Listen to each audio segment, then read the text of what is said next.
You ask Tiger to solve. This deals with linear equations with one unknown. The final result is x equals -5. Let's solve it step by step. Group all x terms on the left side of the equation. Subtract 4x from both sides. Group like terms. Simplify the arithmetic. Group like terms. Simplify the arithmetic. Group all constants on the right side of the equation. Subtract 10 from both sides. Simplify the arithmetic.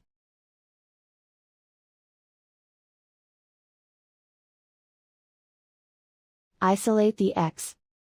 Divide both sides by 4. Simplify the fraction.